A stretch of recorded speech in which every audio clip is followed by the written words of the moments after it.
So now I am very excited to have our final speaker join us on stage. Jason Kander was raised in a home where both parents were involved in public service. The values that he learned in that household are why he felt called to join the military following 9/11. After serving in Afghanistan, he came home to Missouri and served as a leadership instructor in the Missouri National Guard. He and his wife Diana, and they also have a 3-year-old son. He's 3, right? Yes, true. They live in Kansas City, where he ran for the state legislature and won, and then led the fight to pass ethics reform in Missouri for the first time in 20 years. 4 years ago, he was the first member of the millennial generation to be elected to statewide office as Secretary of State of Missouri. Now, I've also known Jason for a long time. We went to high school together. We were on the debate team and played baseball together. He was actually a great pitcher and is still a big baseball fan. But I think it's safe to say that he picked the right profession. So now this year, Jason took on one of the toughest U.S. Senate races in the country and showed us all that you can run a progressive campaign in any state. If you haven't seen it, you should check out his ad in support of background checks, which is probably the best political ad of the year.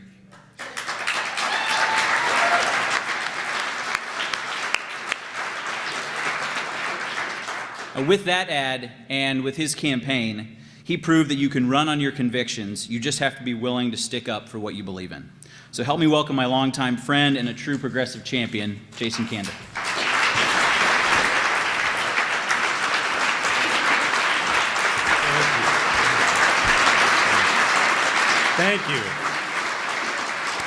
Thank you, Matt. It's funny to hear Matt refer to my abilities as a pitcher and then say that I actually chose the right profession, because what he didn't mention is he was the catcher on that team. So he knows what he's talking about. Like, I was decent, but I wasn't that good. So, no, I've known Matt a long time. It is a pleasure to be here. When he called and asked me to do this, it was easy to say yes, so thank you so much. I remember when he first came to Iowa to do this, it is gratifying for me to be able to see what he's built. Can we give him another round of applause?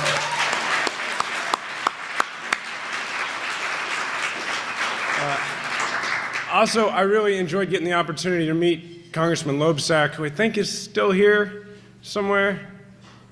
Anyway, I appreciate it. I'm really glad to know that he's still going to be fighting not just for Iowa, but for all of us, fighting for the middle class, fighting for access to higher education. So let's give him another round of applause if we can. Thank you.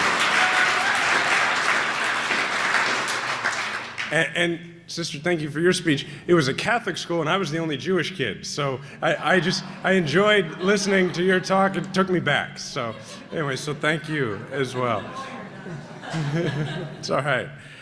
It's great to be back in Iowa. I actually was here a few years ago campaigning for the Democratic candidate for Secretary of State, campaigning for the idea that it's important that every eligible voter get the opportunity to vote. I still think that that's pretty important, and it also seems particularly relevant at the moment. So I'm just pleased to be back. You know, if you turn on cable news right now, you will see no shortage of Democrats expressing the latest reason why they are rightfully upset with the president-elect.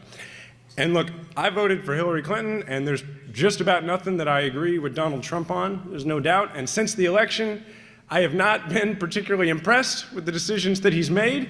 You probably agree. And I could give you a speech all about that tonight. That wouldn't be hard. I could give you what the pundits like to refer to as red meat. For example, Steve Bannon. What do you think of that guy? See, it's easy. I could do that. I could pack a speech full of applause lines and even be a little bit funny, make you laugh a little bit. But we can't unite a party and start winning elections again if all we do is express our outrage at the latest antics of Donald Trump and his crew. We can't.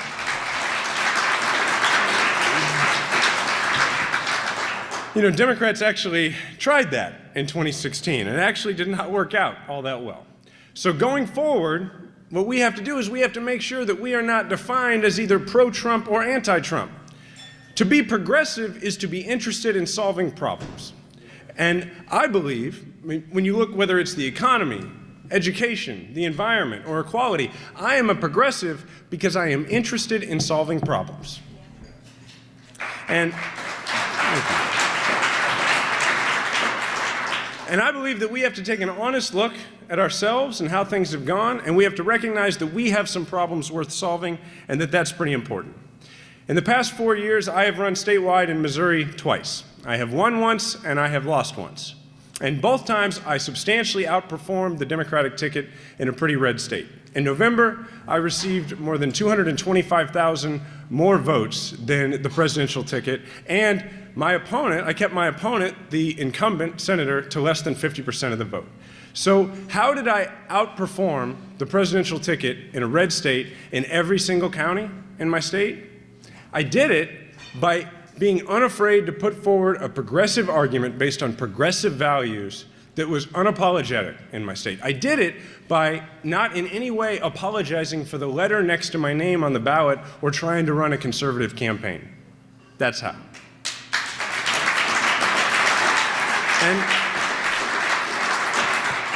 And that, by the way, is not a shot at the top of the ticket. It is just a comment on what we have seen from so many Democratic campaigns up and down the ballot over the years all around the country. So I think that that makes a difference. If you look at what Congressman Loebsack was able to do here, outperforming the Democratic presidential ticket by 28,000 votes in the 2nd District where that ticket lost by 4%. Doing it by defending families that rely on the Affordable Care Act. Doing it by saying that Congress needs to step up as well to fight ISIS and do more than just complain about the president.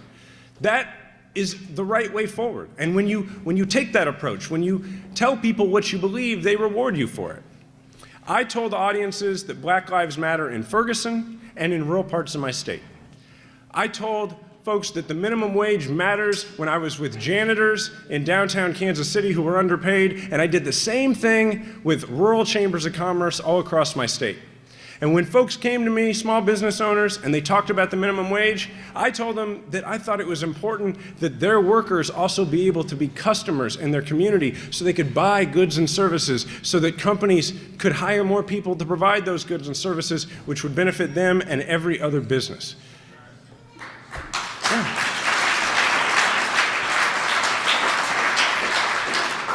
In each case, I have been unafraid to tell voters that lifting up people they don't know lifts them up too.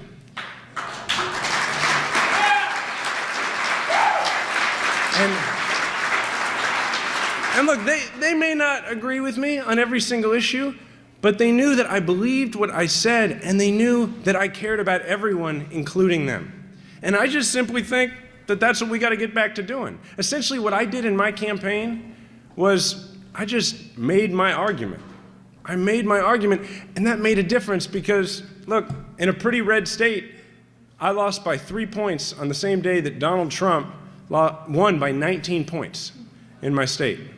So you can't tell me that making a progressive argument is somehow a poor strategy. It makes an enormous difference. Look, the thing about telling the truth about what you believe is that it works. That's it. That's the whole secret to all of this. When I ran for state representative in 2008, I was 26 years old when I decided to run. And everybody kind of said, you know, nice young man, probably going to come in a distant third, right? In a three-way Democratic primary. That's what everybody said. I was 26, decided to run. I knocked on a lot of doors in that race. And I don't remember all of them, but there are a few that I remember really well. And I remember the moment that I learned the political lesson that just telling people what you believe will usually pay dividends. I was standing at one of the very first doors I ever knocked on, and I was really nervous. And this voter came to the door, and we started talking about the issues, and he asked me a question about an issue. And I gave him my answer, and it became immediately apparent that he actually didn't agree with me at all.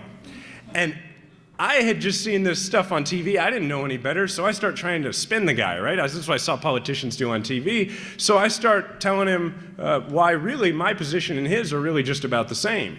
And he has this look on his face that makes it pretty clear that he's not buying any of this. And I'm starting to wonder if I should be doing this at all, like if I've made a horrible choice in my life. And then out of frustration, I just sort of blurt out, well, you know, I'm just doing what I think is right. I guess we don't agree, but you know, now you know where I'm coming from, and I'll get ready to head to the next door. And then, to my surprise, his reply was, well, that's fair. I'll vote for you, and if you want, you can put a sign in my yard. And so this is one of the first doors that I ever knocked on, and right then I became addicted to the idea of having an honest conversation with voters. So for 20,000 doors in my district that I knocked on personally, I took that approach, and I ended up winning that three-way primary with 68% of the vote. So I learned real early that this works. And so as Democrats consider the way forward as a party out of power, my humble suggestion is this. We should begin by making our argument to absolutely everyone. I am not interested in conceding any voters to the Republicans. I'm not interested in ever again having a national strategy that says we're going to just get enough votes to win. I think we got to get back to trying to win every single vote.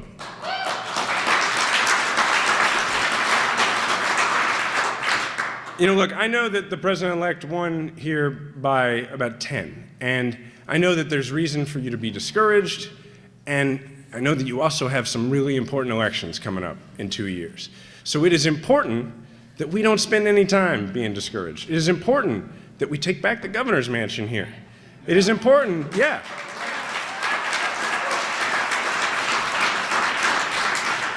It is important that you have a Secretary of State who wants to make sure that every eligible voter gets the opportunity to vote. And if we are going to challenge Donald Trump's dim view of our future, then that work begins right here in Iowa. It begins right now. That's why you're here right now. That's why. And if I've learned nothing else from being a progressive in a red state, it is this. Voters will forgive you for holding a position that they may not agree with, so long as they know that you are really saying what you believe and that you include them in your vision for the country. That's it.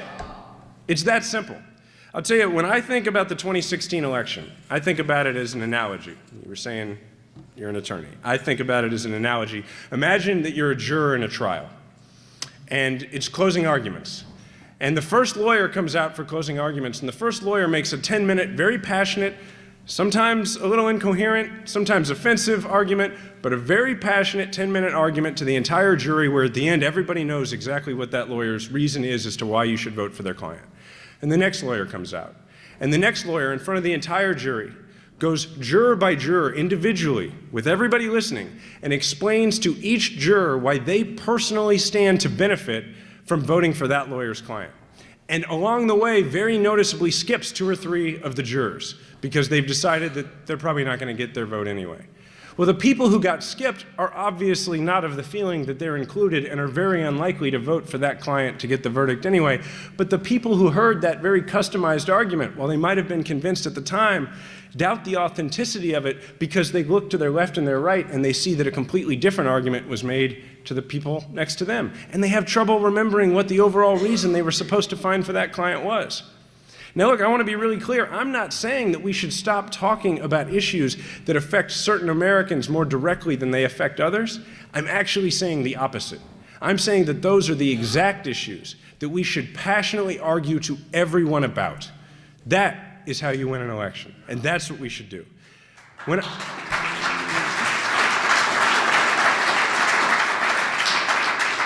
I ran for Secretary of State in 2012, we knew from the outset that my very strong opinion and my opposition to photo ID was going to be a challenge in the race because well over 70% of the voters disagreed with me on the issue. So my advisors told me, understandably, their advice was, hey, when you're in urban areas where people agree with you, you can talk about that if you want, but when you're in the rest of the state, don't say anything about it. That was their advice. I'm pretty sure that to this day, I am the only Democratic candidate for Secretary of State anywhere in the country in a competitive race to run a statewide ad about my opposition to photo ID. And I won that race on the same day that President Obama lost by nearly 10 points in my state. And as I stood at the polls and shook hands with people as they were heading in to vote, countless people walked up to me, shook my hand, and said to me, "You're wrong about photo ID, but I appreciate that you told me what you believe and you seem to want to do the right thing, so I'm going to go ahead and vote for you." If we make our argument passionately and we do it authentically, that's what makes a difference. This is how I know that as long as we have a unifying vision of a country that is interested in solving problems and that wants to make sure everybody has that opportunity to achieve the American dream, that voters will listen to us about every issue. We want everybody who's willing to work to have that chance to achieve the American dream. And we can't make that a reality. We can't solve problems if we're not talking to people about the minimum wage, about women's health care, about LGBT equality, about social justice, about criminal justice reform, about organized labor, about sensible gun laws, about saving our environment, or any other issue to everyone, instead of trying to talk to only the people who are most affected by those issues about it. That is how we win. And we can talk about those issues in every part of Iowa and in every part of this country as long as we do it within an overarching message that focuses on making sure that everybody gets that chance to achieve the American dream. I know that it feels like we are more polarized than ever. I know that's how it feels. And I know that you have that feeling where you wonder if you can even have a conversation anymore with your Republican brother-in-law at Christmas or at Thanksgiving or any other time. That's how it feels. But the truth is that we are so much more alike than we realize. When I was in Army Intelligence School, I remember one of the instructors pulled me aside, and he had a conversation with me. It was a one Jewish soldier to another conversation, and he gave me advice. And he said, when you deploy, don't mention that you're Jewish to any of the translators because they won't want to work with you. I didn't know any better. I'd never deployed, so I took that advice. And then I went to Afghanistan, and one of the first things that happened is I was paired up with Salam. Salam was a 60-year-old Afghan-American who was my translator. Salam also happened to have family in Kansas City, which is my hometown. And so he considered Kansas City as much his hometown as Kabul, where he had been living in Afghanistan ever since the war started. Salam and I spent countless hours together. There was nobody during my deployment who I spent more time with than Salam. And we spent time together in some scary situations with some shady characters, and we became really close. I had never had a Muslim friend that I was as close to as Salam. And so I asked a lot of questions of him because I was curious about his faith. And he never asked me anything about my religion, and I didn't volunteer it. It never came up. And so then one day when I was getting ready to leave and go back home, I was sitting with Salam in his safe house. We were eating leftovers. And I decided I'm about to go home. I wanted to tell Salam that I was Jewish. And I made sort of this big production of it. And I told him. And Salam looked at me kind of funny. And he asked me, he said, "Jason, did you think I didn't know that?" and I said, "Well, I never told you." And he said, "Back home in Kansas City, my sister cuts your grandmother's hair."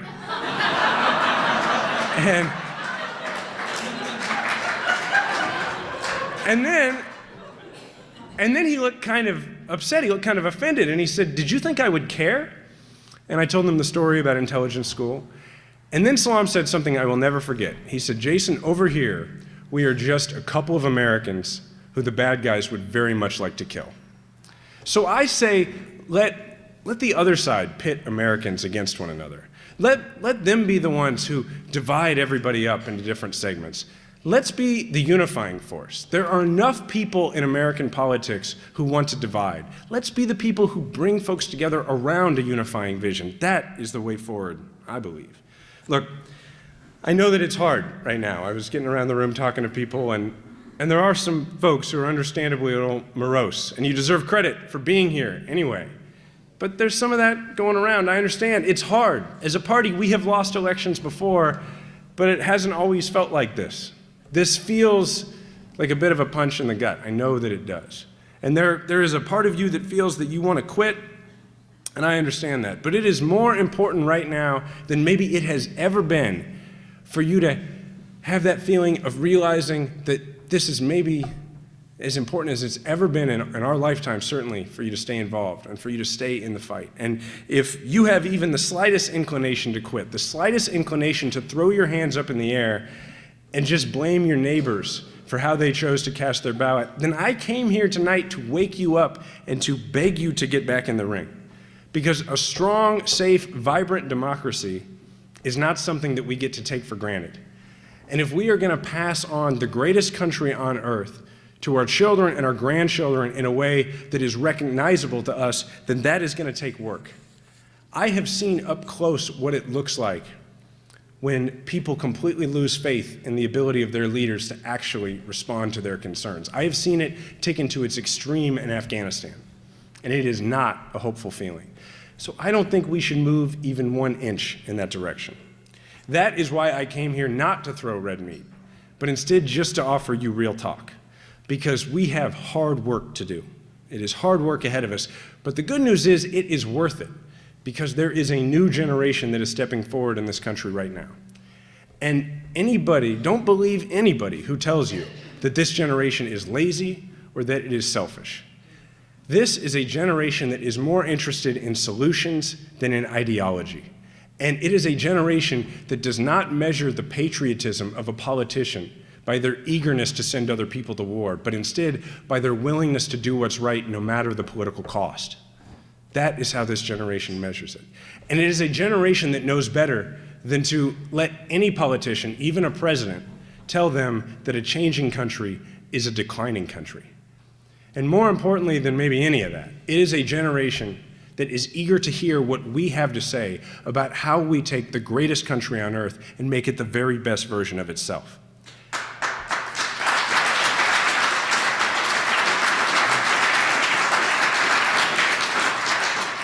I don't know what I'm going to do next, or even whether I'll ever put my name on a ballot again. But I know that I'm not leaving this cause behind, because to truly care about this country is to demonstrate that you care about her politics the same when you're winning as when you're losing. America needs the people in this room, so don't you dare quit. Thank you. Thank you for having me, and thank you for all you do for Iowa. Thank you very much.